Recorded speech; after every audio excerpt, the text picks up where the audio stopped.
गुरुर्ब्रह्मा गुरुर्विष्णु गुरुर्देवो महेश्वरः गुरु साक्षात् परं ब्रह्म तस्मै श्री गुरवे नमः। ओम सदाशिवसमारम्भां शंकराचार्यमध्यमाम् अस्मदाचार्यपर्यन्तां वन्दे गुरुपरम्परा।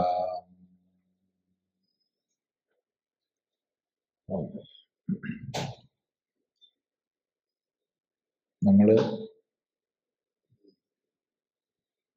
ഇവിടെ നാരദീയ ഭക്തി സൂത്രങ്ങളാണ് ആരംഭിച്ചത്. കഴിഞ്ഞ 2 പ്രാവശ്യങ്ങളിലായിട്ട് ആദ്യത്തെ 6 സൂത്രങ്ങൾ ശ്രദ്ധിച്ചു.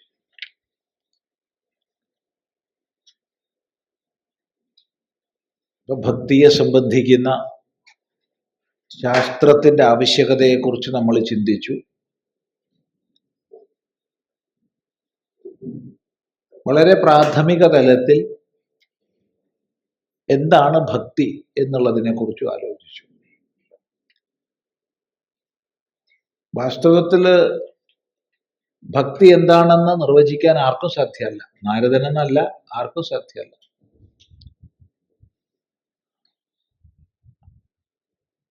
കുറച്ചു കഴിഞ്ഞാൽ സൂത്രത്തിൽ തന്നെ പറയാൻ പോകുന്നുണ്ട്. അനിർവചനീയം പ്രേമസ്വരൂപം മൂകാസ്വാദനവത് എന്ന് കുറച്ചു കഴിഞ്ഞാൽ പറയാൻ പോകുന്നുണ്ട്. നമുക്ക് അവിടെ പഠിക്കാം. പ്രേമത്തിന്റെ സ്വരൂപം അനിർവചനീയമാണ്, നിർവചിക്കാനാവാത്തതാണ്. ഏതുപോലെ? മൂകന്റെ ആസ്വാദനം പോലെ.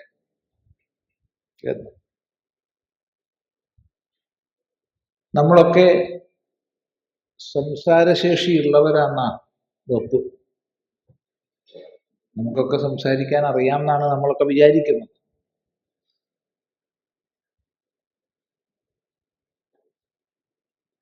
എത്ര സംസാരശേഷി നമുക്കുണ്ടാവും നമുക്കറിയില്ല. എങ്കിലും നമുക്കൊക്കെ അങ്ങനെ ഒരു വിചാരമുണ്ട്. അങ്ങനെയുള്ള നമ്മളോട് ഏതെങ്കിലും ഒരു അനുഭവത്തെ പറയാൻ പറഞ്ഞാൽ സാധിക്കുമോ? ഒരു ആസ്വാദനത്തെ പറയാൻ പറഞ്ഞാൽ സാധിക്കുമോ? ആർക്കും സാധിക്കില്ല. ഇല്ലേ? ആസ്വാദനം, സ്വാദ് നമുക്കറിയാം. സ്വാദിനെ അനുഭവിക്കലാണ് ആസ്വാദനം. ഇന്ന് രാവിലെ ഭക്ഷണം കഴിച്ചു. ഓരോരുത്തർ ഓരോന്നായിരിക്കാം കഴിച്ചിട്ടുണ്ടാവും. ഞാനിപ്പോൾ ഒരു ഗ്ലാസ് കട്ടൻ ചായ കുടിച്ചു, ഒരു കടിഞ്ചായ കുടിച്ചു. എന്താ സ്വാമി അതിന്റെ സ്വാദ് എന്ന് ചോദിച്ചാൽ എത്ര മണിക്കൂർ പറഞ്ഞാലും എനിക്ക് അതിനെ പറഞ്ഞ് അറിയിക്കാൻ പറ്റില്ല.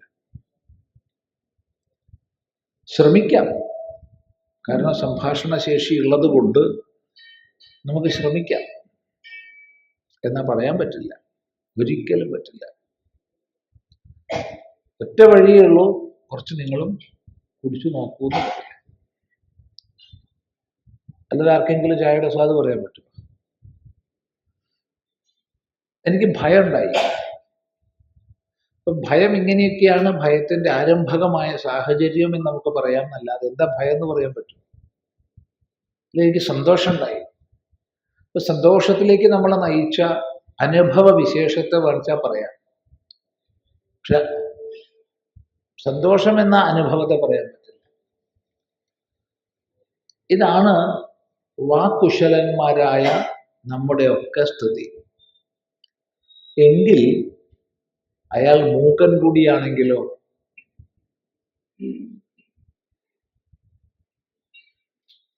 തിങ്ങി വിങ്ങുന്നുണ്ടാവും ഉള്ളിൽ അനുഭവം. പക്ഷേ വാക്കിലൂടെ പുറത്തേക്ക് ഒട്ടും പ്രകടിപ്പിക്കാൻ പോലും കഴിയില്ല. കാരണം മൂകനാണ്, സംഭാഷണ ശേഷിയില്ല. ഇതുപോലെയാണ് പ്രേമത്തിന്റെ സ്വരൂപം. പ്രേമം എന്താണെന്നുള്ളത് വാക്കിലൂടെ പറയാൻ അസാധ്യം. അതാണ് വാസ്തവത്തിൽ ഭക്തിയുടെ സ്വരൂപം. വാക്കുകൊണ്ട് പറയാൻ പറ്റില്ല എന്ന് മനസ്സിലാക്കേണ്ടത്. എങ്കിലും ഒരു ശാസ്ത്ര വിചാരം എന്ന രീതിയിൽ ഭക്തിയെ രണ്ട് തലങ്ങളായി വിഭജിച്ച്, പരാഭക്തി അപരാഭക്തി എന്ന് രണ്ടായി വിഭജിച്ച്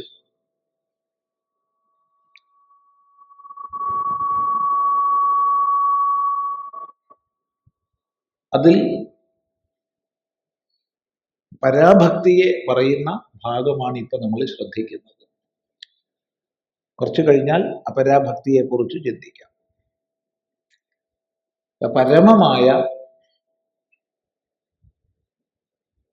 ദേശകാല പരിമിതിയില്ലാത്ത, അല്ലെങ്കിൽ ഇതര വസ്തുക്കളോട് അപേക്ഷയില്ലാത്ത ഭക്തിയാണ് പരമമായ ഭക്തി. അത് അമൃത സ്വരൂപമാണെന്ന് പറഞ്ഞു. അങ്ങനെയുള്ള ഭക്തിയെ നേടിക്കഴിഞ്ഞാൽ മനുഷ്യൻ കൃതാർത്ഥനാകുന്നു എന്ന് വർണ്ണിച്ചു. അവിടെയും 3 സൂത്രങ്ങൾ നമ്മൾ ശ്രദ്ധിച്ചിട്ടുണ്ട്. യത് ലബ്ധ്വ, യത് പ്രാപ്യ, യത് ജ്ഞാത്വ എന്ന് 3 വിശേഷണങ്ങൾ ചെയ്തത് വിശദമായി പഠിച്ചിട്ടുണ്ട് കഴിഞ്ഞ പ്രാവശ്യം. കാരണം ഇതെന്തോ ലഭിക്കേണ്ടതാണെന്ന് പ്രതീക്ഷിച്ചിരിക്കും. അങ്ങനെയുള്ളവരോട് പറഞ്ഞത് പ്രാപിക്കേണ്ടതാണ്. എവിടെയോ പോയി പ്രാപിക്കേണ്ടതാണോ പുറമെ നമ്മിൽ നിന്ന് ഭിന്നമായിട്ട് എന്ന് സംശയിക്കുന്നവരോട് പറഞ്ഞു അങ്ങനെയല്ല, യാതൊന്നിനെ അറിഞ്ഞാൽ എന്ന്. അതിന്റെ ഫലം പറഞ്ഞു, സിദ്ധനാകുന്നു, അമൃതനാകുന്നു, തൃപ്തനാകുന്നു, മത്തനാകുന്നു, സ്തബ്ധനാകുന്നു, ആത്മാരാമനാകുന്നു എന്നൊക്കെ. അതിൽ ഓരോ പദവും നമ്മൾ ചിന്തിച്ചതാണ്. തുടർന്ന് 7ാമത്തെ സൂത്രമാണ് ഇന്ന് ശ്രദ്ധിക്കേണ്ടത്.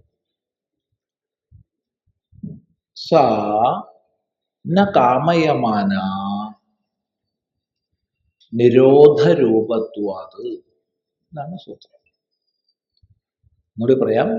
സാ ന കാമയമാന നിരോധരൂപത്വാത്. സൂത്രം ഒരു പ്രാവശ്യം കൂടി പറയാം. സാ ന കാമയമാന നിരോധരൂപത്വാത്. സാ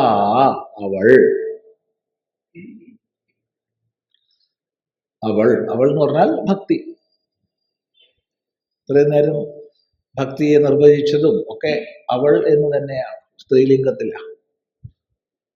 ഭക്തി ന കാമയമാന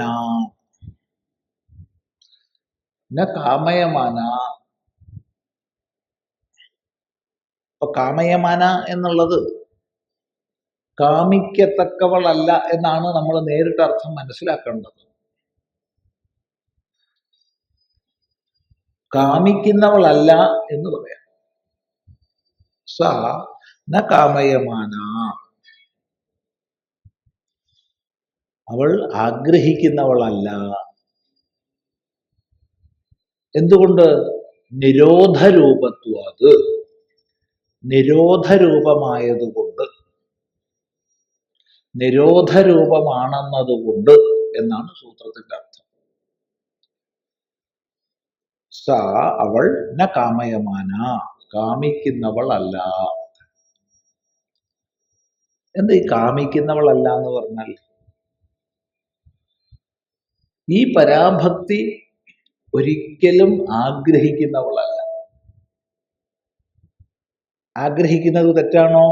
ഒരിക്കലും ആഗ്രഹിക്കുന്നത് തെറ്റല്ല. എല്ലാ ജീവികൾക്കും ആഗ്രഹങ്ങൾ ഉണ്ടാവും. മനുഷ്യനും ആഗ്രഹങ്ങളുണ്ട്.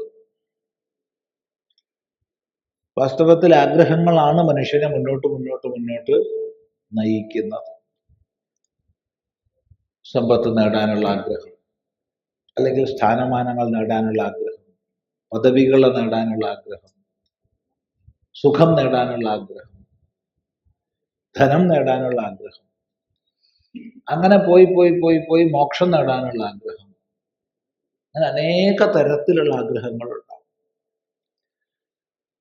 മനുഷ്യ ജീവിതത്തെ മുന്നോട്ട് നയിക്കുന്നത് ഒരു തരത്തിലല്ലെങ്കിൽ മറ്റൊരു തരത്തിൽപ്പെട്ട ആഗ്രഹങ്ങളാണ്.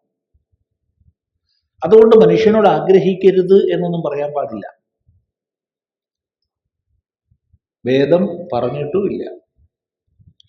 ആഗ്രഹിക്കുന്നവനോട് കൂടുതൽ വലുതായിട്ട് ആഗ്രഹിക്കാനാണ് പറയേണ്ടത്. ചെറിയ ചെറിയ ആഗ്രഹങ്ങളിൽ കുടുങ്ങിക്കിടക്കാതെ വലുത് വലുത് ആഗ്രഹിക്കൂ എന്നാ പറയണ്ടേ. പക്ഷെ ഇവിടെ പറയണത് ഈ പരാഭക്തിയുടെ തലത്തിൽ ആഗ്രഹങ്ങൾ ഇല്ല. ഒരു പരാഭക്തനെ സംബന്ധിച്ച് ആഗ്രഹമില്ല. നമുക്കറിയാം, സാമാന്യമായിട്ട് ആർത്തൻ ദുഃഖമോചനത്തിന് ആഗ്രഹിക്കും. എൻ്റെ ദുഃഖങ്ങൾ ഇല്ലാതാക്കി തരണേ. എത്ര ഉയർന്ന ബൗദ്ധിക നിലവാരത്തിലെത്തിയാലും ആഗ്രഹിക്കും.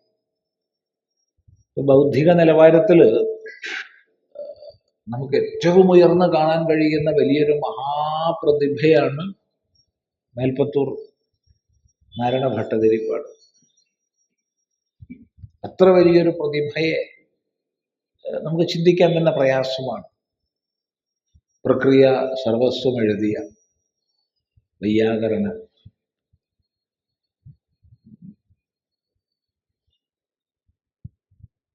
പക്ഷേ നാരായണീയം നോക്കിക്കഴിഞ്ഞാൽ ഓരോ ദശകവും തീരുന്നത് എൻ്റെ വാതരോഗം മാറ്റിത്തരണേ, എൻ്റെ ഒരു വാതരോഗം മാറ്റിത്തരണേ എന്നാണ്. ആഗ്രഹങ്ങളാണ്. ആഗ്രഹിക്കരുത് നമ്മൾ കയറി പറയാൻ പാടില്ല. ആഗ്രഹമുള്ളവർക്ക് ആഗ്രഹിക്കാം.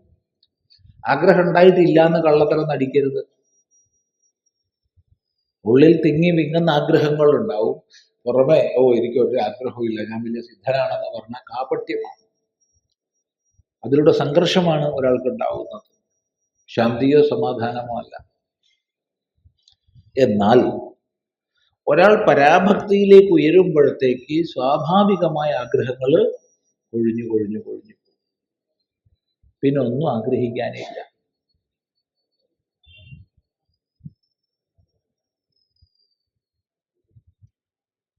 അനന്യമായിരിക്കുന്ന ഒരു ബന്ധത്തിലും ആഗ്രഹം പതിവില്ല.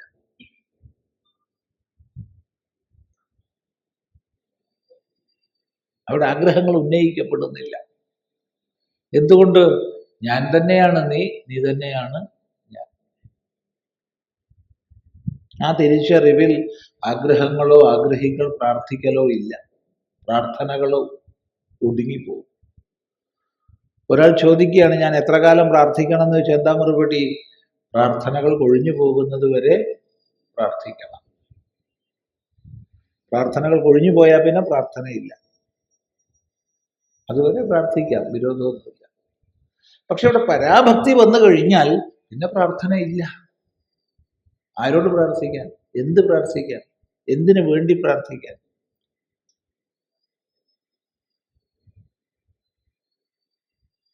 ഇത് രണ്ട് തലങ്ങളാണെന്ന് മനസ്സിലാക്കണം. വിധിവിധാനപരമായ അപരാഭക്തി അല്ലെങ്കിൽ ഗൗണീഭക്തി, അവിടെ പലവിധ ആഗ്രഹങ്ങളും. നമ്മുടെ കുറേ സീറ്റുണ്ട് ഒഴിഞ്ഞു കിടക്കുന്നത്. ഇവിടെ കുറേ സീറ്റ് ഒഴിഞ്ഞു കിടക്കുന്നുണ്ട്.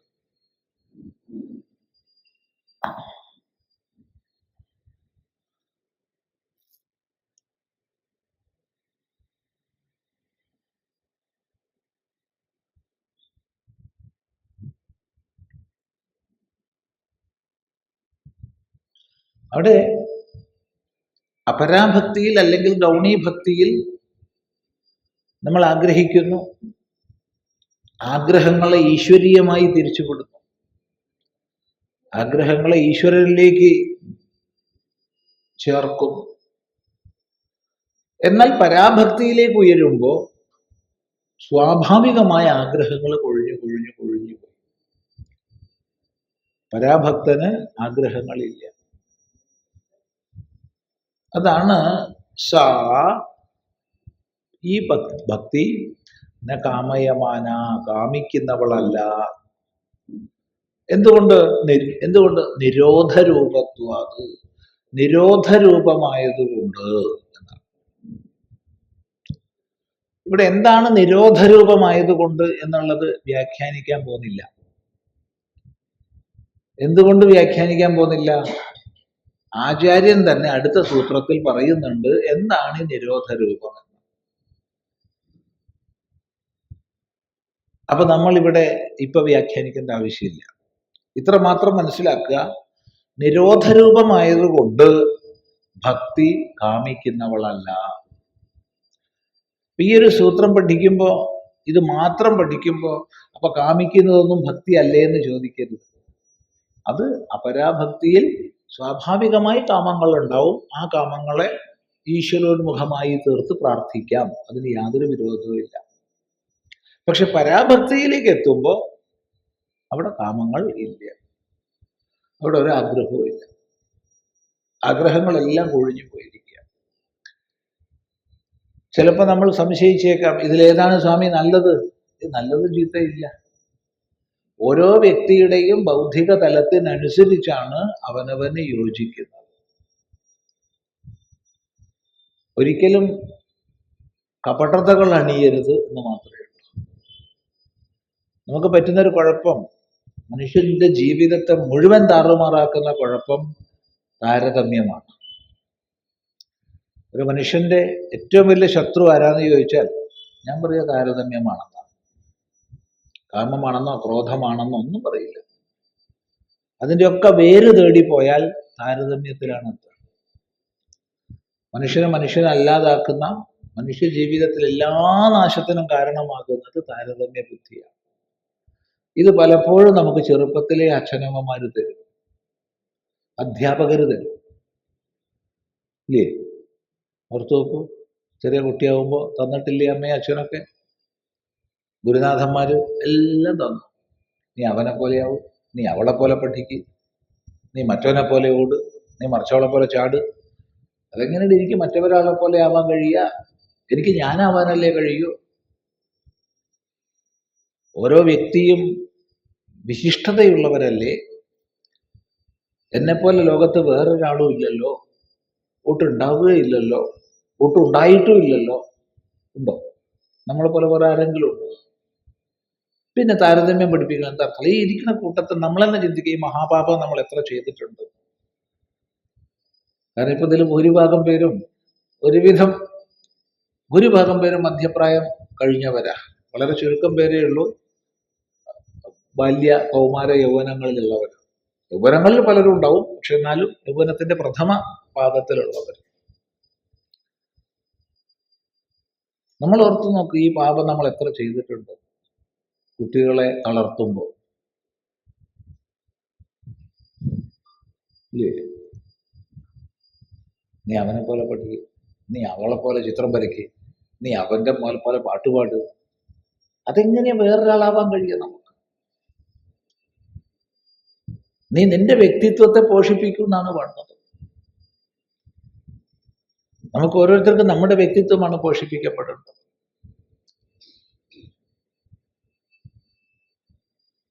അപ്പൊ എന്ത് സംഭവിക്കും വെച്ചാൽ, എന്തെല്ലാമോ ഞാനല്ലാത്ത ചിലതിനെയൊക്കെ ഉത്കൃഷ്ടമായി ഞാൻ മനസ്സിലാക്കി വെച്ച് അതാണെന്ന് സ്വയം പോസ് ചെയ്യാൻ വേണ്ടിയിട്ട് എന്തൊക്കെയോ കാണിച്ചു.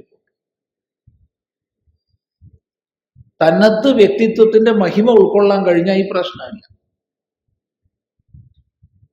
ഒന്ന് ചിന്തിച്ചു നോക്കൂ. അതുകൊണ്ടാണ് താരതമ്യമാണ് മഹാനായ ശത്രു എന്ന് പറയാൻ കാരണം.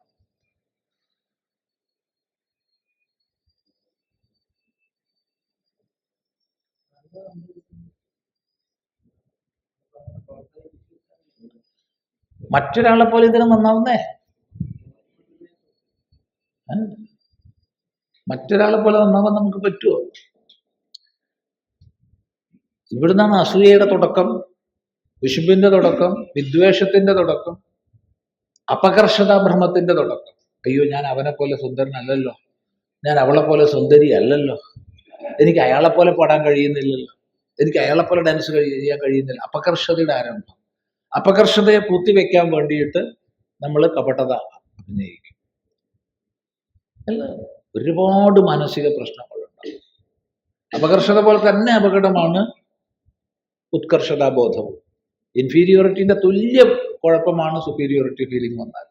രണ്ടും ഒരേപോലെ അപകടം. ആര് മറ്റൊരാളെക്കാൾ ഇൻഫീരിയർ അല്ല, ആര് മറ്റൊരാളെക്കാളും സുപ്പീരിയറും അല്ല. നമുക്കൊക്കെ തനത് മഹിമയുണ്ട്. ആ തനത് മഹിമയെ ബഹുമാനിക്കണം. അത് ആത്മാദരം, സ്വാദരം. സ്വാദരത്തോടുകൂടി ജീവിക്കുക.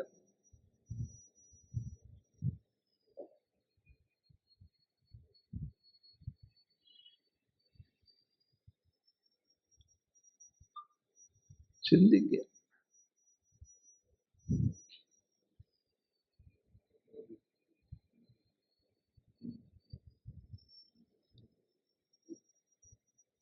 ഇവർ പറയാൻ കാരണം, ഒരാൾക്ക് കാമനയുണ്ട്, ഉണ്ടെന്ന് അംഗീകരിച്ച് ജീവിക്കണം. അതിൽ ദോഷമൊന്നുമില്ല. എന്താ ദോഷം?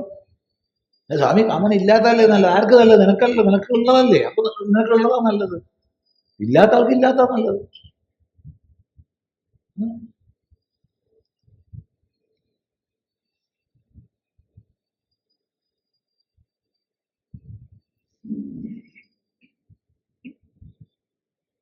അതുകൊണ്ട് അപരാഭക്തിയുടെ തലം വേറെ, പരാഭക്തിയുടെ തലം വേറെ.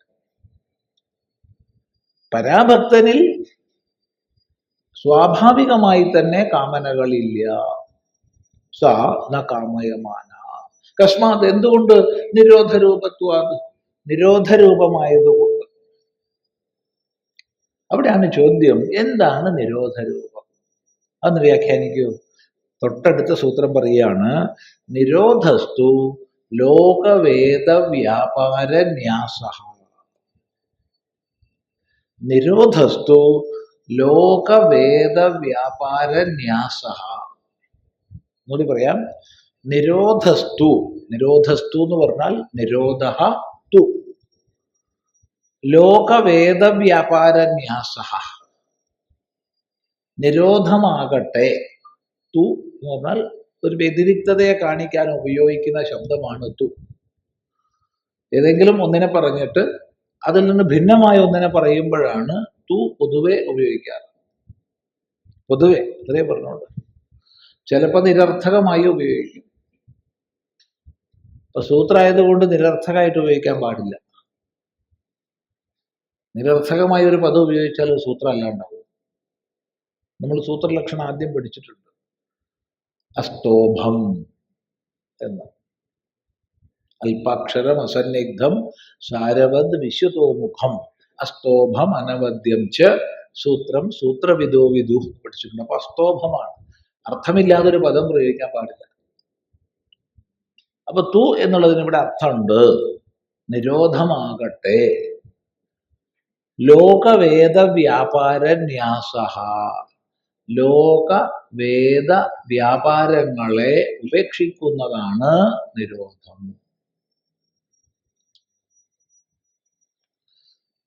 രണ്ട് വ്യാപാരങ്ങളാണ് നമ്മൾ ചെയ്യുന്നത്. ലോക വ്യാപാരം, വേദവ്യാപാരം.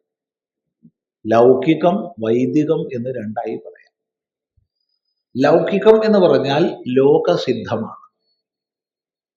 വൈദികം എന്ന് പറഞ്ഞാൽ വേദവിഹിതമാണ്. രണ്ട് തരത്തിലാണ് കർമ്മങ്ങൾ. നമ്മൾ ലോകത്ത് ചെയ്യുന്ന എല്ലാം ഈ രണ്ടിൽ പെട്ടതായിരിക്കും. ലോകസിദ്ധമായ കർമ്മങ്ങൾ അത് സ്വാഭാവികമായി സാഹചര്യമനുസരിച്ച് ലോകമര്യാദയ്ക്കനുസരിച്ച് വന്നുകൂടുന്നതാണ് ലൗകികമായത്.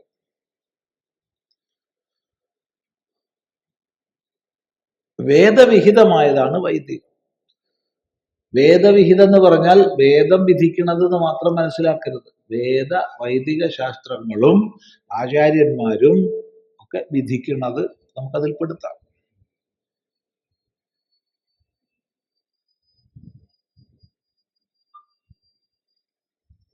അപ്പൊ ലോകസിദ്ധങ്ങളായ കർമ്മങ്ങൾ വേദവിഹിതങ്ങളായ കർമ്മങ്ങൾ. ഈ കർമ്മങ്ങളെല്ലാം ഉപേക്ഷിച്ചിരിക്കുന്നു, സന്യസിച്ചിരിക്കുന്നു. ഇതാണ് നിരോധം. അപ്പൊ നിരോധ രൂപത്വാദ് എന്നുള്ളതിന് സന്യാസ രൂപത്വാദ് എന്ന് വേണ്ടി വന്നാൽ അർത്ഥം പറയാം. സന്യസിച്ചിരിക്കുന്നു എന്നതുകൊണ്ട് എന്തിനെയാണ് സന്യസിക്കുന്നത്? ലൗകികമായും വൈദികമായുള്ള സകല കർമ്മങ്ങളെയും. അപ്പൊ കൊഴിഞ്ഞു പോയിരിക്കുക. അല്ലാതെ ഉപേക്ഷിക്കുക, ഈ ന്യാസം ഉപേക്ഷിക്കുക എന്ന് പറഞ്ഞാൽ നമ്മൾ സാധാരണഗതിയിൽ പറഞ്ഞ അർത്ഥം മനസ്സിലാക്കിക്കൂടാ. സാധാരണഗതിയിൽ പോകുന്നതിനെ ഉപേക്ഷിക്കാൻ നമ്മൾ പറയാറുണ്ട്. സൂക്ഷ്മമായി ചിന്തിക്കേണ്ട പൊതുവെ നമ്മൾ പദങ്ങളെ പ്രയോഗിക്കാറ്. കാരണം എന്തെങ്കിലും ഒന്ന് ഉപേക്ഷിച്ചു എന്ന് നമ്മൾ വിചാരിക്കുകയാണെങ്കിൽ അത് വാസ്തവത്തിൽ ഉപേക്ഷിക്കപ്പെട്ടതാണോ അല്ല നമ്മുടെ കൂടെ തന്നെ ഉള്ളതാണോ എന്ന് ചിന്തിക്കുക.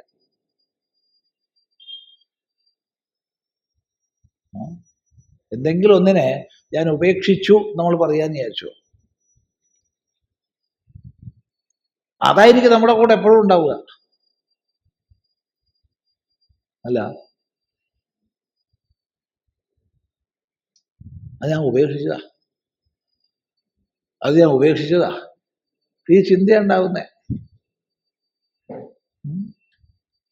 അത് ഞാൻ ഉപേക്ഷിച്ചതാ, എപ്പോഴും അതിനെക്കുറിച്ച് തന്നെ ചിന്തിക്കും, അതിനെക്കുറിച്ച് തന്നെ പറയും, മനസ്സിൽ എപ്പോഴും അത് തന്നെയായിരിക്കും.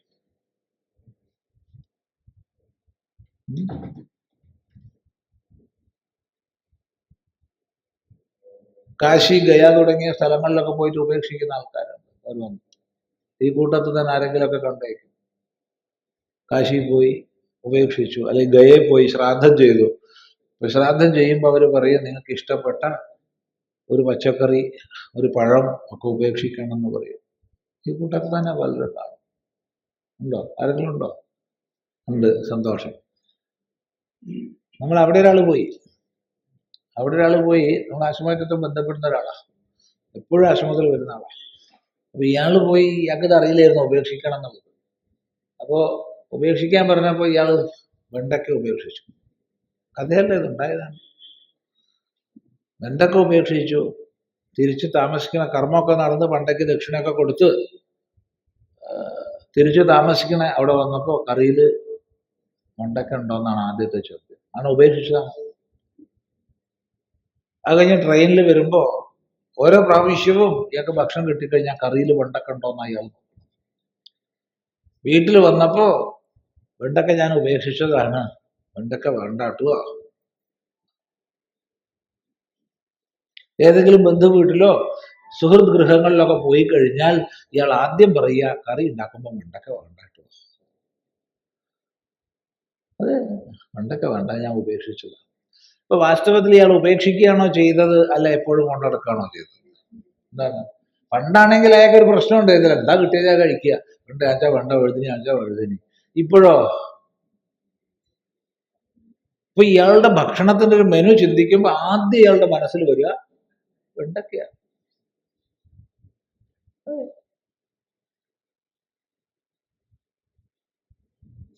അപ്പൊ ഉപേക്ഷിക്കുകയാണോ ചെയ്തത്, കൂടെ കൊണ്ടുനടക്കുകയാണോ ചെയ്തത്? എന്താ അഭിപ്രായം? കൂടെ കൊണ്ടു നടക്കുക. അതുകൊണ്ട് തന്നെ ഈ ത്യജിക്കുക എന്ന് പറഞ്ഞ വാക്കിന്റെ അർത്ഥമൊക്കെ വളരെ ശ്രദ്ധിക്കണം. നമുക്ക് പറയാൻ എളുപ്പമാണ് ഞാൻ അതിനെ ഉപേക്ഷിച്ചു എന്നൊക്കെ. ഏതെങ്കിലും ഒന്ന് സ്വാഭാവികമായി അപ്രസക്തമായാൽ അത് ഒഴിവാക്കപ്പെട്ടു പറയാം, അത് ത്യജിക്കപ്പെട്ടു. അതവിടെ അപ്രസക്തമായി, ഇനി അതിനെ സംബന്ധിച്ച പ്രസക്തി നമുക്കില്ല, അതിനെ അതിക്രമിച്ചു. അതാണ് കൂടുതൽ നല്ല വാക്ക്. ഒന്നിനെ അതിക്രമിച്ചു കഴിഞ്ഞാൽ അത് നമുക്ക് അപ്രസക്തായി.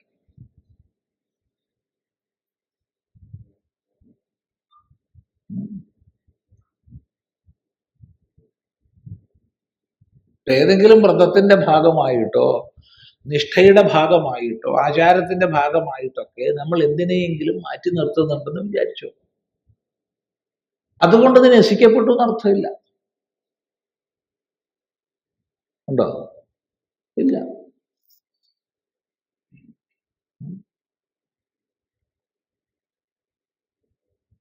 ഒരു ചില അനുഷ്ഠാന വിധാനങ്ങളിൽ ചില ജീവിത തെറ്റോ ശരിയൊന്നും പറയുന്നില്ല, അതിനെപ്പറ്റി വിലയിരുത്തൊന്നും അല്ല, വസ്തുതയെ പറയുക.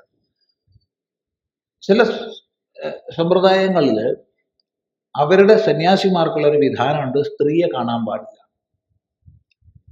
ഇപ്പൊ സ്വാമിനാരായണ വിഭാഗത്തിൽ ഒരു വിഭാഗത്തിൽ സ്ത്രീയെ കാണാൻ പാടില്ല എന്ന് വിചാരിച്ചു. അപ്പൊ അവരുടെ നിഷ്ഠയുടെ ഭാഗമായിട്ട് അവർ സ്ത്രീകളെ കാണുന്നില്ല. അത് ഒഴിവാക്കി അതിക്രമിക്കപ്പെട്ടോ? മാറ്റി നിർത്തുന്നു, ബലപൂർവകം മാറ്റി നിർത്തുന്നു. സ്ത്രീകളെ കാണുന്നില്ല, സ്ത്രീകളായിട്ട് സംസാരിക്കുന്നില്ല. അതിക്രമിക്കപ്പെട്ടിട്ടില്ല. അതിക്രമിക്കപ്പെട്ടു എന്ന് പറയണമെങ്കിൽ സ്ത്രീയെന്നോ പുരുഷനെന്നോ ഭേദമില്ലാത്ത അവസ്ഥയിലേക്ക് എത്തുകയും അവന്റെ കൂടെ അവന്റെ പായൽ കിടക്കണ്ടോ സ്ത്രീ, അപ്രസക്തമായ സന്തോഷം, സുഖമായിട്ട് അവിടെ കിടന്നോളൂ. ഒന്നിനെ അവനെ അകറ്റുകയല്ല, അടുപ്പിക്കുകയല്ല, അപ്രസക്തമായി തീർന്നു. അവിടെ സ്ത്രീ പുരുഷൻ എന്നിത്യാദി വ്യത്യാസങ്ങൾ അവിടെ അതിക്രമിക്കപ്പെട്ടു.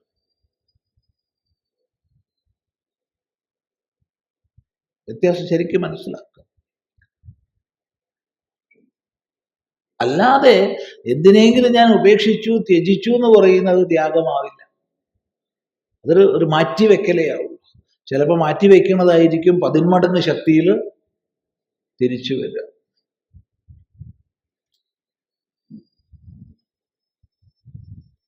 നേരെ മറിച്ച് അത് അപ്രസക്തമായാൽ, അതിനെ അതിക്രമിച്ചു കഴിഞ്ഞാൽ പിന്നെ അതിൽ വ്യത്യാസമില്ല.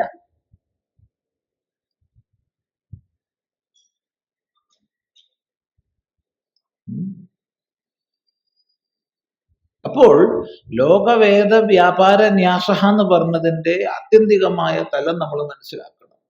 ലൗകികവും വൈദികവുമായ സകല കർമ്മങ്ങളും അതിക്രമിക്കപ്പെട്ടു. എന്തുകൊണ്ട്?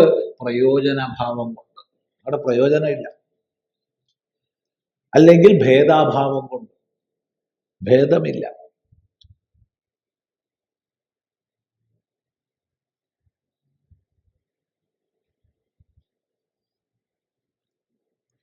അതുകൊണ്ട് സ്വർഗം ആഗ്രഹിച്ചോ അല്ലെങ്കിൽ എന്തെങ്കിലും ഫലവിശേഷങ്ങൾ ആഗ്രഹിച്ചോ അയാൾ ഒന്നും ചെയ്യാൻ പോകുന്നില്ല. ഒന്നിന്റെ പിന്നാലെയും പോകുന്നില്ല. ഞാൻ ചെയ്യാനാണല്ലോ കാരണം വേണ്ടേ, അല്ലേ? നമ്മൾ നേരെ തിരിച്ചാട്ടോ, ലോകദൃഷ്ടി നേരെ തിരിച്ചാണേ. എന്താ മുണ്ടാണ്ടിരിക്കാൻ ഒരു കാരണം? അല്ലെ, മുണ്ടാണ്ടിരിക്കാൻ എന്ത് കാരണം? മുണ്ടാനല്ലേ കാരണം വേണ്ട, അല്ലേ? ഒരാളൊന്നും മുണ്ടാണ്ടിരിക്കാന്ന് വിചാരിച്ചു. അപ്പൊ എന്താ മുണ്ടാണ്ടിരിക്കാൻ കാരണം എന്താ? അല്ലെ, മുണ്ടാണ്ടിരിക്കാൻ എന്തിനാ കാരണം? മുണ്ടാനല്ലേ കാരണം വേണ്ടേ, അല്ല? അയാളെന്താ ഒരു സ്ഥലത്ത് തന്നെ ഇരിക്കുന്നേ? എന്താ കാരണം? നടക്കാനല്ലേ കാരണം വേണ്ടത്, ഇരിക്കാൻ കാരണം വേണോ? എന്താ നിങ്ങളുടെ അഭിപ്രായം?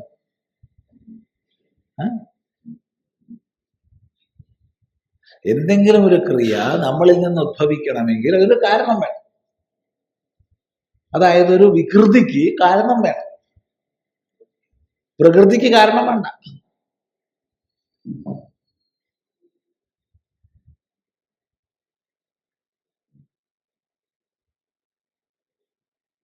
അപ്പൊ പ്രത്യേകിച്ച് ഒന്നിനെ സംബന്ധിച്ചും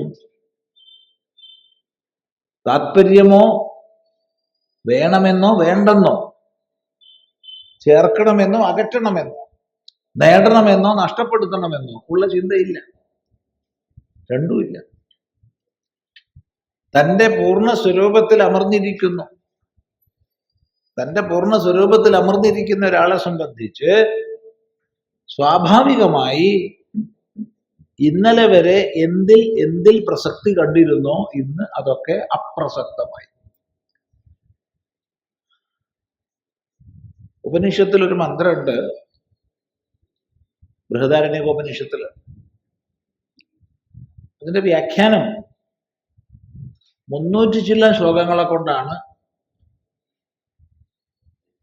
വിദ്യാരണ്യ സ്വാമികൾ ചെയ്യുന്നത്.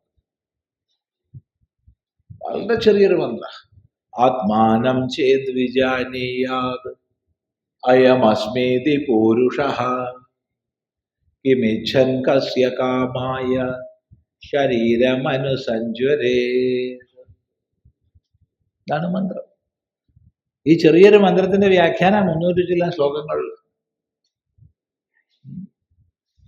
ആത്മാനം ചേത് വിജാനീയാത് അയമസ്മീതി പൂരുഷഃ. കിമിച്ഛൻ കസ്യകാമായ ശരീരം അനുസഞ്ചുരേത്. ഒരാൾ ആരോ ആട്ടെ, ഒരാൾ തന്നെ മനസ്സിലാക്കി എന്ന് വിചാരിക്കുക. ആരെ മനസ്സിലാക്കി? തന്നെ. വിഷ്ണുവിനെ മനസ്സിലാക്കി, ശിവനെ മനസ്സിലാക്കി എന്നല്ല. ഒരാൾ തന്നെ മനസ്സിലാക്കി എന്ന് വിചാരിക്കുക. എന്ത്? ഞാൻ പൂർണ്ണനാകുന്നു, ഞാൻ പൂർണ്ണനാണ് എന്നൊരാൾ മനസ്സിലാക്കി എന്ന് വിചാരിക്കുക. അവിടെ ചെയ്ത് പറഞ്ഞിട്ടുണ്ട് എന്ന് വിചാരിക്കുക എന്ന്. അത് പുറമേന്ന് മനസ്സിലാവുന്നതും അല്ല കേട്ടോ.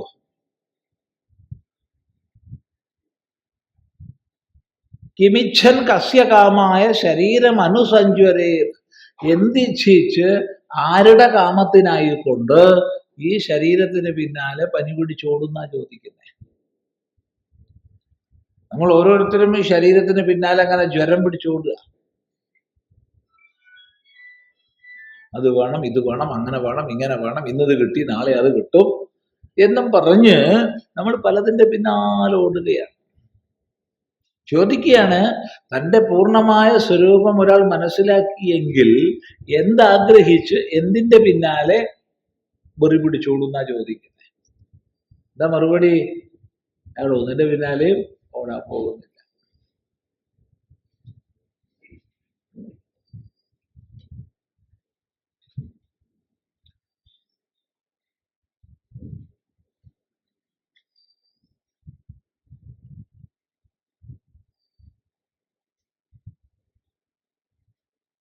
ചിന്തിക്കൂ.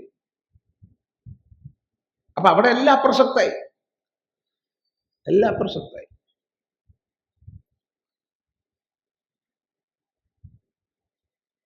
ഇതാണ് ലോകവേദ വ്യാപാര ന്യാസം. ലോകവും വേദവും രണ്ടിനെയും വെച്ചാൽ ലോകത്തിലുള്ള വേദത്തിലുള്ള രണ്ട് വ്യാപാരങ്ങളെയും ന്യസിച്ചിരിക്കുന്നു. ലോകബാഹ്യനായി കഴിയും. അവിടെ ലോകത്തിന്റെ വിധി നിഷേധങ്ങളോ വേദത്തിന്റെ വിധി നിഷേധങ്ങളോ അയാളെ ബാധിക്കുന്നില്ല.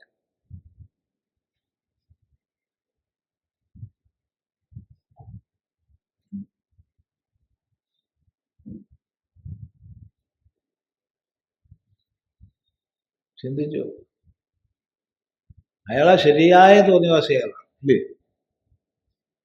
അല്ല, ബാക്കി എല്ലാവരും പരപ്രേരണയാൽ, പരോപദേശത്താൽ, പരനിഷ്കർഷയാൽ പ്രവർത്തിക്കുന്നവരാ. ശരിയല്ല?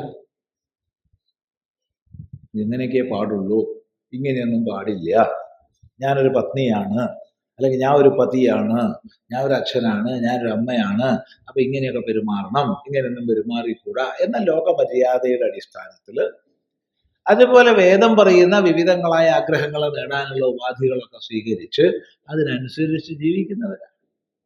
വേണ്ടെന്നാണോ പറഞ്ഞത്? ലോകത്തിൽ അങ്ങനെ തന്നെ വേണം. ധർമ്മം നിലനിൽക്കണമെങ്കിലും അങ്ങനെ വേണം. പക്ഷേ ഈ തലം അതല്ല. ഇത് ഇയാൾ മറ്റുള്ളവരുടെ നിബന്ധനയോ നിഷ്കർഷയോ അനുസരിച്ചല്ല ജീവിക്കുന്നത്. തോന്നിയോണം വസിക്കലാണ്. തോന്നിയോണം വസിക്കുന്നതിന്റെ സ്വാതന്ത്ര്യം എത്രയല്ലേ? ആലോചിച്ചു. തോന്നിയാസിയാൽ എന്തൊരു സുഖാണ്. ഇല്ല ഇല്ല എന്താ ഇവിടെ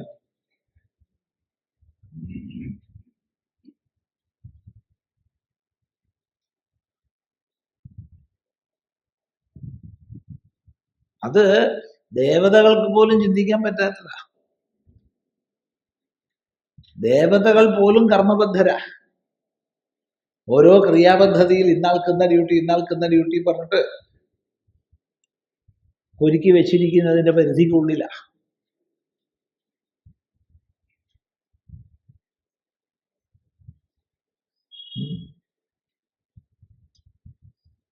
ചിന്തിച്ചു നോക്കൂ. ഇപ്പൊ വാസ്തവത്തിൽ ഇത്തരം നിയമങ്ങളെല്ലാം അതിക്രമിച്ച് തന്നിൽ താനായിരിക്കുന്ന ഒരാളെ സംബന്ധിച്ച് മറ്റെല്ലാം അപ്രസക്തമാണ്. ബാഹ്യമായ ഉപേക്ഷയുടെ അടിസ്ഥാനത്തിലല്ല. ബാഹ്യമായി എന്തിനെ ഉപേക്ഷിച്ചു എന്ന് നമ്മൾ വിചാരിക്കുന്നുണ്ട്, അതായിരിക്കും ഏറ്റവും നമുക്ക് പ്രസക്തമായതെന്ന് നേരത്തെ പറഞ്ഞു. ഇവിടെ ലൗകികവും വൈദികവുമായ സകലവും അപ്രസക്തമായിരിക്കുന്ന തലമാണ്. അപ്പൊ ഇവിടെ ചോദ്യം വരാം, ഇതൊരു തരം അരാജകത്വത്തിലേക്കല്ലേ നമ്മളെ നയിക്കുന്നത്? അതെ, ധർമ്മത്തിലൂടെ അധർമ്മത്തെ ജയിച്ചവനോടെ ഈ തലത്തിലേക്കുള്ള ഉപദേശം കൊടുക്കാവൂ. അല്ലാണ്ട് പ്രാഥമിക തലത്തിൽ ഇത് ഉപദേശിച്ചു കഴിഞ്ഞാൽ മുഴുവൻ അവ്യവസ്ഥയാണ് ഉണ്ടാവുക. എനിക്ക് ലൗകിക ബാധ്യതയില്ല, വൈദിക ബാധ്യതയില്ല എന്ന് കണക്കാക്കിയാൽ എന്താവും സ്ഥിതി? അതുകൊണ്ടാണ് നേരത്തെ പറഞ്ഞത്, ലോകത്തിന്റെ തലത്തിൽ, ധർമ്മത്തിന്റെ തലത്തിൽ ഇത്തരം മര്യാദകളൊക്കെ വേണം. എന്നാൽ വിജ്ഞാനിയെ സംബന്ധിച്ച് അവയെല്ലാം അപ്രസക്തമായി തീർന്നിരിക്കുന്നു. ഒരു പരാഭക്തനെ സംബന്ധിച്ച് അപ്രകാരം അതെല്ലാം അപ്രസക്തമായി തീർന്നിരിക്കുന്നു.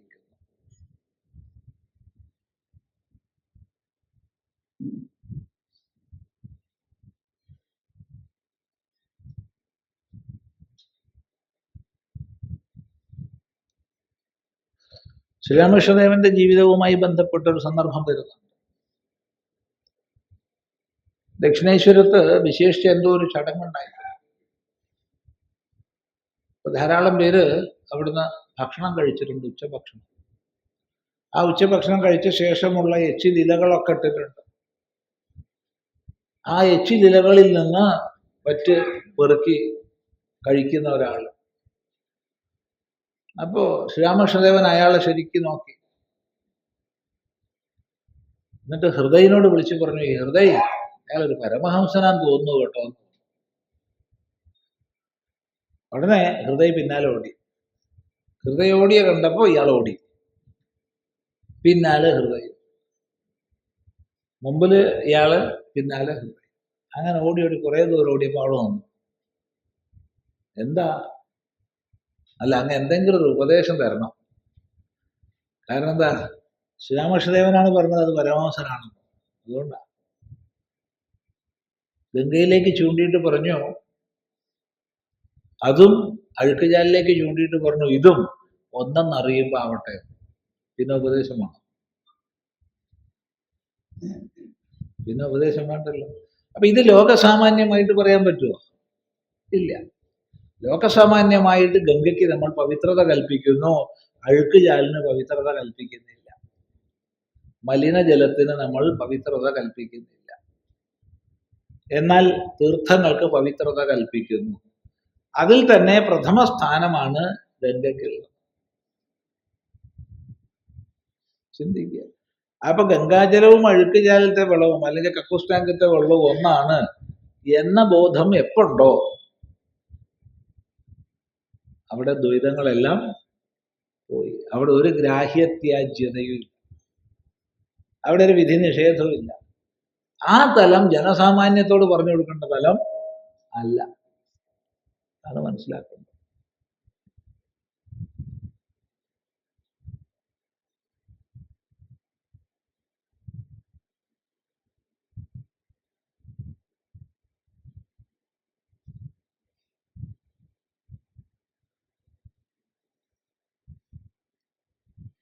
അപ്പോ ഈ ഒരു ഏകത്വത്തിന്റെ ദൃഷ്ടിയിൽ സ്വാഭാവികമായി എല്ലാ കാമനകളും ഒഴിഞ്ഞു പോയിരിക്കുക. എല്ലാ കാമനകളും ഒഴിഞ്ഞു പോയപ്പോൾ സ്വാഭാവികമായിട്ട് കാമനാപൂരണത്തിനുള്ള കർമ്മങ്ങളും ഒഴിഞ്ഞുപോയി. ഈ സംസാരത്തിന്റെ കെട്ടുപാട് 3 ഘടകങ്ങളെ കൊണ്ടാണെന്ന് പറയാറുണ്ട്. അവിദ്യ, കാമ, കർമ്മങ്ങൾ എന്നാണ് ആചാര്യൻ പറയുക. പ്രകരണ ഗ്രന്ഥങ്ങളിലൂടെ ആവർത്തിച്ച് പറയുക, അവിദ്യ, കാമകർമ്മങ്ങളാൽ ബദ്ധരായി കഴിയുന്നു നമ്മളെന്നാണ്.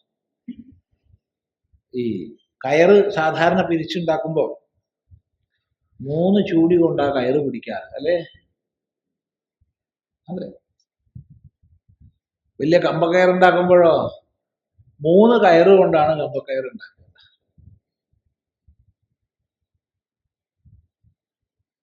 എല്ലാ പാശങ്ങളും ഇങ്ങനെയാണ്, 3 കൂടി ചേർന്ന് പിരിച്ചിട്ടാണ്. അവിദ്യ, കാമകർമ്മങ്ങൾ. അവിദ്യ, കാമകർമ്മങ്ങളാകുന്ന കയറുകളെ കൊണ്ടാണ് നമ്മൾ കെട്ടപ്പെട്ടിട്ടുള്ളത്. അവിദ്യ, അജ്ഞാനം. തൻ്റെ പൂർണ്ണ ബോധം ഇല്ലാതിരിക്കുക. ഈ അവിദ്യയിൽ നിന്ന് കാമം, ആഗ്രഹങ്ങൾ, പൂർണ്ണത നേടാൻ വേണ്ടി പരിശ്രമം, ആഗ്രഹം, അതിൽ നിന്ന് കർമ്മം, പരിശ്രമം. അപ്പൊ താൻ പൂർണ്ണനാണ് എന്ന ബോധം ഉറച്ചൊരാളെ സംബന്ധിച്ച് അവിടെ അവിദ്യ കാമകർമ്മങ്ങൾ ഇല്ല. അപ്പൊ ലോകവേദ വ്യാപാര ന്യാസ, മനസ്സിലായി എന്ന് വിചാരിക്കുക. ഇതാണ് നിരോധരൂപം. അപ്പൊ രണ്ട് സൂത്രം ഒന്നിച്ച് ചിന്തിച്ചു നോക്കൂ. സാ ന കാമയമാന, അവൾ കാമിക്കുന്നവളല്ല. എന്തുകൊണ്ട്? ലോകവേദ വ്യാപാര ന്യസ്തത്വത്, ലോകവേദ വ്യാപാരങ്ങളെ ന്യസിച്ചതുകൊണ്ട് എന്ന് വരും.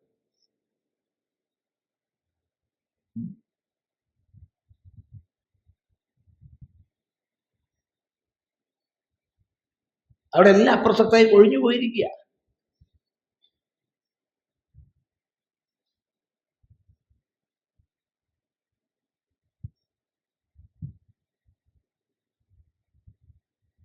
ഒരു ബാഹ്യമായിട്ടൊരു ഒരു ത്യാഗം, ആ ബാഹ്യമായ ത്യാഗം ചെയ്തു എന്നുള്ളത് കൊണ്ട് ആന്തരികമായത് പോയി എന്നൊരർത്ഥമില്ല എന്ന് മനസ്സിലാക്കുക. ഭഗവാൻ ഗീതയിൽ സ്പഷ്ടമായി നമ്മളോട് പറഞ്ഞു തരുന്നു. വിഷയാ വിനിവർത്തന്തെ നിരാഹാരസ്യ ദേഹിന രസവർജം രസോപ്യസ്യ പരം ദൃഷ്ടുവാ നിവർത്തതേ എന്ന് 2-ാം അധ്യായത്തിൽ വ്യക്തമായി ഭഗവാൻ പറഞ്ഞു തരും.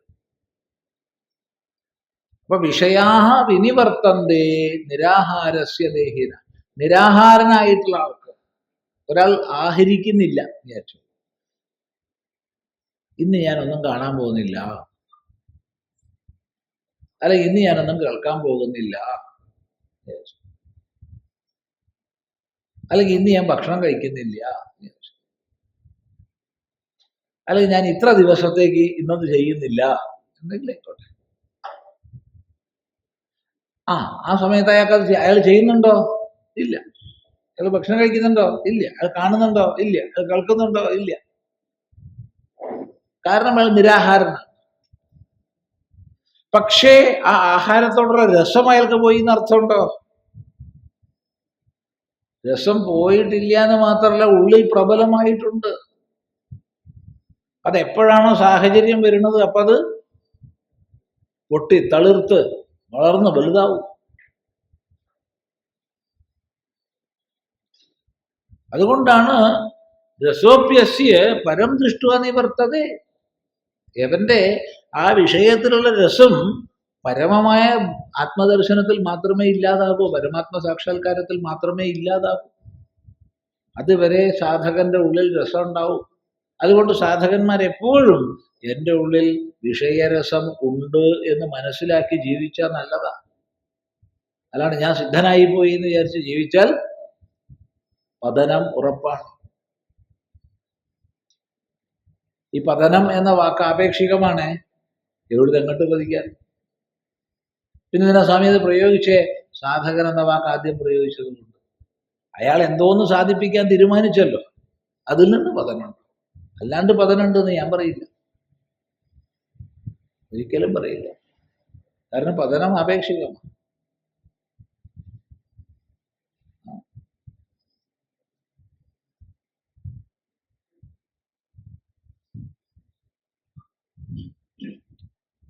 വ്യക്തമാണ് ആശയം.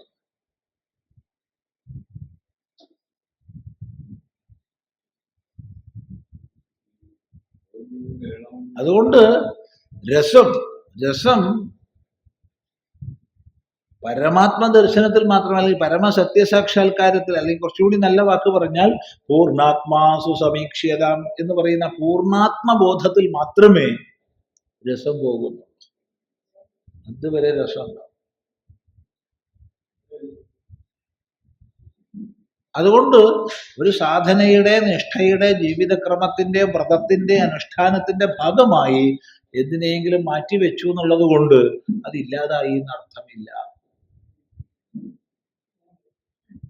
ഒരു നൈഷ്ഠിക ബ്രഹ്മചാരി വിവാഹം കഴിക്കുന്നില്ല, അല്ലെങ്കിൽ ഒരു സന്യാസി വിവാഹം കഴിക്കുന്നില്ല, അതുകൊണ്ട് അയാൾ സ്ത്രീ പുരുഷാദി ഭേദത്തെ അതിക്രമിച്ചു എന്ന് അർത്ഥമില്ല.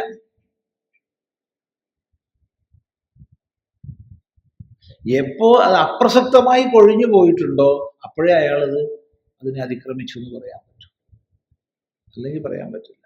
അത് പുറമേ നിന്ന് ഒരാൾക്ക് നോക്കിയാൽ മനസ്സിലാവുകയും ഇല്ല. ആർക്കാ മനസ്സിലാവുന്നത്? ആർക്കും മനസ്സിലാവില്ല.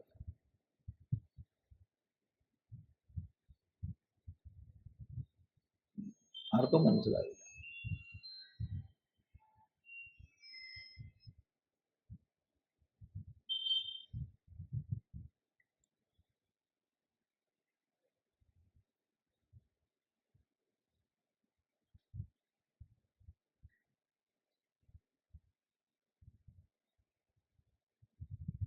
കാരണം സാധകന്റെയും സിദ്ധന്റെയും തലങ്ങൾ രണ്ടാണ്. ആരാണ് സിദ്ധൻ പുറമേ നോക്കിയോട്ട് മനസ്സിലാവുക ഇല്ല, ഒരു തരത്തിലും മനസ്സിലാവും. വ്യക്തമാണെന്ന് വിചാരിക്കുന്നു ആശയം. അപ്പൊ അതുകൊണ്ട് ലോകവേദ വ്യാപാര ന്യാസം എന്നുള്ളത് വളരെ ശ്രദ്ധിച്ച് മനസ്സിലാക്കേണ്ടതാണ്. പുറമെ എന്തെങ്കിലും ന്യസിച്ചു എന്നുള്ളത് കൊണ്ടല്ല. കഴിഞ്ഞ ദിവസം ഒരു നേരം പോക്കുണ്ടായി. ആശ്രമത്തെ കുറച്ച് പേര് ചില വിഷയങ്ങൾ ചർച്ച ചെയ്യാൻ വേണ്ടിയൊക്കെ വന്നതായി. അപ്പോൾ ഒരാള് സന്യാസ ദീക്ഷ സ്വീകരിച്ചു, അനന്തരം അയാൾ വിവാഹം കഴിച്ചു. സന്യാസം ഉപേക്ഷിച്ചു. മറ്റെല്ലാത്തിനും ഉപേക്ഷിച്ചിട്ടാണല്ലോ സന്യാസിയാവും. മറ്റെല്ലാത്തിനും ഉപേക്ഷിച്ച് സന്യാസിയായി, പക്ഷെ സന്യാസത്തെ ഉപേക്ഷിച്ച് വിവാഹം കഴിച്ചു. ഈ ഒരു വിഷയത്തെക്കുറിച്ചുള്ള ചർച്ചയിൽ അത് വളരെ ദോഷകരമാണ്, പാപകരമാണ് എന്ന അർത്ഥത്തിൽ ഒരാൾ സംസാരിച്ചു. അതെങ്ങനെയാത്? അതുകൊണ്ട് സന്യാസത്തിന് എന്തെങ്കിലും ഹാനിയുണ്ടോ? സന്യാസത്തിന് എന്തെങ്കിലും ദോഷം അതുകൊണ്ടുണ്ടോ? ഇല്ല. ഇവിടുന്ന് നമ്മൾ ഏറ്റവും ഉന്നതമായൊരു പർവ്വതം കയറാൻ പോകാന്ന് വിചാരിച്ചു. എവറസ്റ്റിലേക്ക് കയറാൻ പോവാണ്, ഗൗരീശങ്കരം. ഒന്ന് 10 പേര് ഗൗരീശങ്കരത്തിലേക്ക് യാത്ര തിരിച്ചു. അതിൽ മൗണ്ടനിയറിങ്ങിന്റെ വല്ല ട്രെയിനിങ് ഒക്കെ എടുത്തിട്ട് ഞാൻ പോണത്, വെറുതെ അങ്ങോട്ട് പോകുന്നതല്ല. എങ്കിലും നേരിട്ട് അത് കണ്ടപ്പോ രണ്ടാൾക്ക് മനസ്സിലായി ഇത് കയറാൻ പറ്റില്ല, തിരിച്ചു പോയി. ബാക്കിയുള്ള 8 പേര് കയറുക. അതിൽ ഒരാള് 1 കിലോമീറ്റർ മുകളിൽ ചെന്നപ്പോ മനസ്സിലാക്കി എനിക്ക് പോകാൻ പറ്റില്ല, മടങ്ങി. 2 കിലോമീറ്റർ കയറിയപ്പോ വേറൊരാൾ വീണ് ചത്തു. 3 കിലോമീറ്റർ കയറിയപ്പോ 2 പേരും കൂടി മടങ്ങി എന്ന് വിചാരിച്ചു. ഇയാൾ വീണ് ചത്തത് കൊണ്ടോ 4 പേര് മടങ്ങിയത് കൊണ്ടോ ഗൗരീശങ്കരത്തിന് എന്തെങ്കിലും ന്യൂനത ഉണ്ടോ? ഇല്ല. അതുകൊണ്ട് സന്യാസം എന്നുള്ള അത്യന്തം മഹത്വപൂർണമായ ആ സങ്കേതത്തിന് ഒരു ന്യൂനതയില്ല. ഇനി ഇയാളെ സംബന്ധിച്ചോ, എനിക്കാവില്ല. ജീവിതത്തോട് സത്യസന്ധത പുലർത്തി. അയാൾ സത്യസന്ധനാണ്, അതുകൊണ്ട് അയാൾ ബഹുമാന്യനാണ്.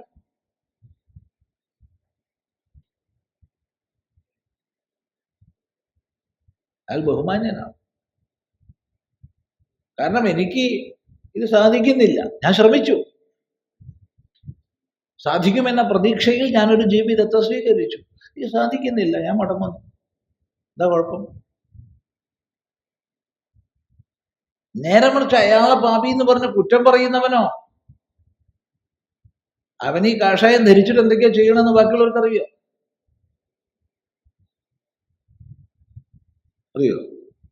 ഇല്ലല്ലോ. അവൻ എത്രമാത്രം വാക്കുശലത ഉണ്ടോ അത്രമാത്രം അവന് തന്നെ മറ്റൊന്നായി അവതരിപ്പിക്കാൻ സാധിക്കുമോ, മായാവിത്വമുണ്ടോ, അത്രയും അവൻ കേമനായിട്ട് ലോകത്തിൽ വിരാജിക്കും. അത്രയേ ഉള്ളൂ.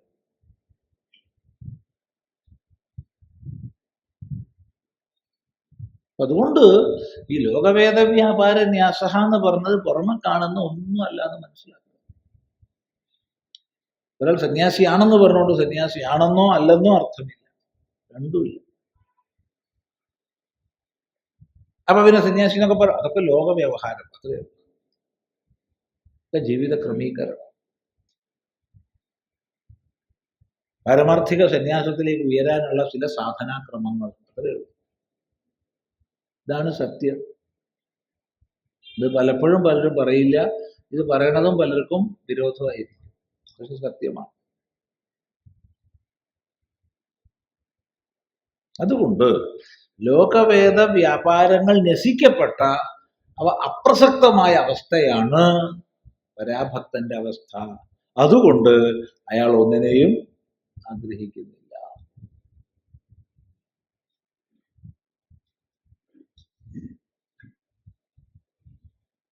ാണല്ലോ. ഇതാണ് ഈ രണ്ട് സൂത്രങ്ങൾ ചേർത്ത് ചിന്തിച്ചാൽ. ഒന്നുകൂടി പറയാം. സാ ന കാമയമാന നിരോധരൂപത്വാത് നിരോധസ്തു ലോകവേദ വ്യാപാരന്യാസഃ.